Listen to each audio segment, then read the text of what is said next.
Hello, welcome to this clip where I argue why Southern Germans lost the preterite and extended the perfect tense today. This is our big picture in time and space. We know that all Germanic language at the outset had just the preterite as a form to refer to past events. Over time, roughly around 800, they started to develop the perfect, like have seen, and we see this perfect rise in all varieties of Germanic languages. Usually we find a division of labor between the preterite and the perfect. In some varieties, however, the perfect has outgrown the preterite to the degree that today the perfect tense form is the only way in these languages to talk about the past. That is, what once looked like a perfect has now acquired a past tense meaning. And I wanted to know why that is. We'll start from a theory about the preterite and the perfect that was first proposed by Reichenbach. He said roughly the following. All tenses, both tenses, are indexical.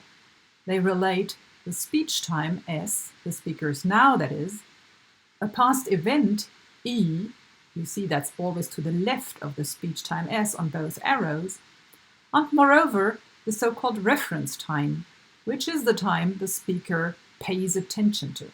Now in the perfect, the speaker is concerned with the present, and earlier events are reported as how they relate to the present S. In the preterite, the speaker is concerned with the time R in the past, and in this past time, the reported event E happened. This is our baseline to the following story. I assume that the process took place in 4 stages surveyed here, and we'll now look into each of these 4 stages in detail.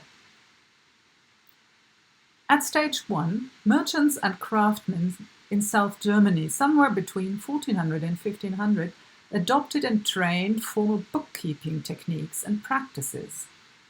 This increased the number of occasions to use the perfect because the perfect then, as well as now in Standard German, is just the best suited tense aspect form to report on events that affect my current assets. In stage 2, the same merchants and craftsmen extended this bookkeeping frame of thinking. They thought about the world in general in terms of gains and losses. This offered them even more occasions to use the perfect. However, for these new perfect uses, the pragmatic motivation was somewhat obscured. It was difficult for the listeners to guess what they meant.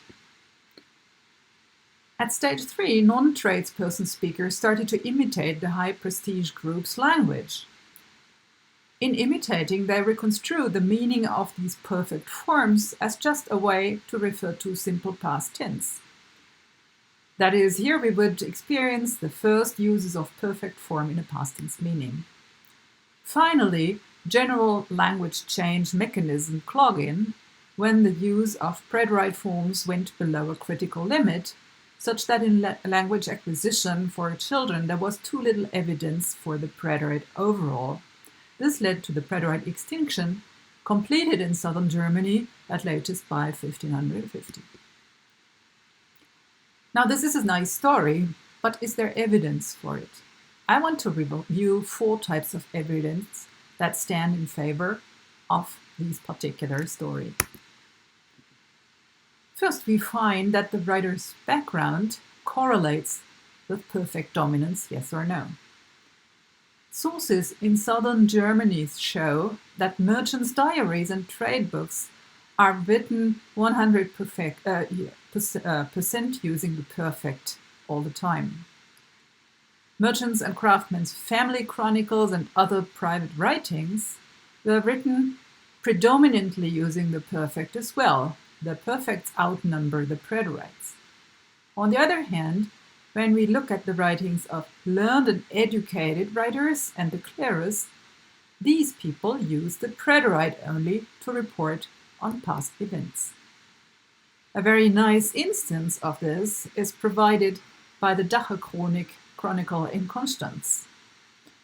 The author Gebhard Dache was a professional chronicist, and his parts of this voluminous tome were written in the preterite throughout, to the exception of a few interspersed episodes about Vlad III. These are reports about doings in Eastern Europe, and editors suspect that these were taken from merchants' reports that were distributed to keep people informed about this area. These short passages are written 100% in the perfect, they stand out. Finally, we see that the entries after 1471, when Dache died, are written overwhelmingly using the perfect tense. This shows us that his colleague Konrad Albrecht had already accomplished the preterite loss and was just writing as he was talking. The second type of evidence concerns a connection between topics and the use of the perfect. This can be illustrated by the biographic writings by Dürer, which includes a diary of a trip to the Netherlands.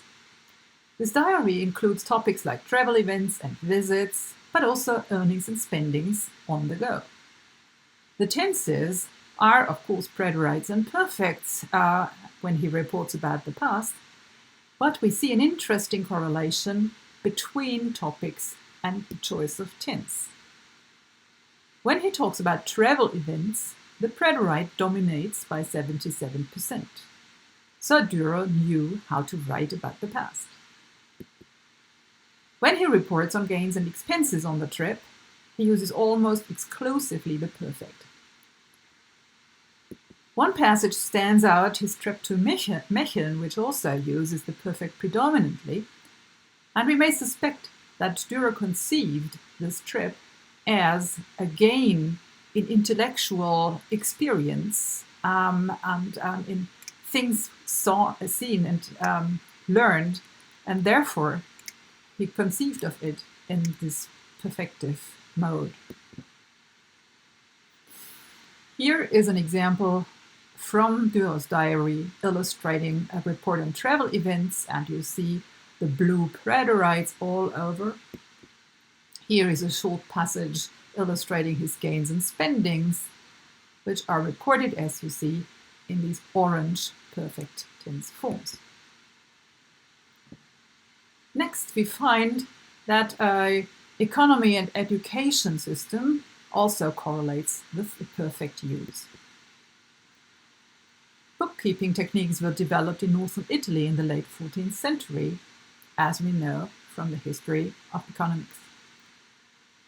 Now, German apprentices were also educated and trained in northern Italy, and in general there were intense trade contacts between northern Italy and southern Germany, with the model case Nuremberg and Venice may be the most prominent one, but many such contacts were maintained between the two geographic areas. Now, this connection closely corresponds to the preterite loss areas. In Italy, the preterite got lost in the trade centers in the north, whereas in Germany, the preterite got lost in the trade centers in the south. On the other hand, when trade proceeded with less bookkeeping, we find that the preterite was preserved. This is particularly the case in the Hanse trade centers in northern Germany. Their business connections were closer to northern Europe, Russia, Norway, and England, rather not towards Italy and France. Their bookkeeping practices are said to have been very basic, and it is suspected that this was one factor in the Hanse decline, actually. Finally, they had public bookkeeping services by professional town writers available. This spared the local population to develop their own way of writing, speaking, and thinking about their trade. So we see that the four-stage process is warranted by various kinds of evidence. The occasions to use the perfect were provided by bookkeeping and extension of this mode of perceiving the world, as we saw in diaries of merchants and craftsmen, like, for instance, Dürer. It is plausible to assume that prestige language was imitated by other parts of the population, thereby reinterpreting what they saw, a form that looks like the perfect, but for them it was just referring to past events like any past tense would do. The loss was completed by 1550. This pragmatic analysis combines intralinguistic and extralinguistic factors and shows how they might have interacted. This is nice because it is a piece of applying earlier writings on language change and social linguistics as proposed by Labov. Of course, this is not the first proposal why the preterite got lost in southern Germany. Here I list a few other keywords, but I follow Fischer's writing, who diagnoses that none of them seems to really hit the bullet. Thank you very much for listening. And here is the references that were shown during these slides.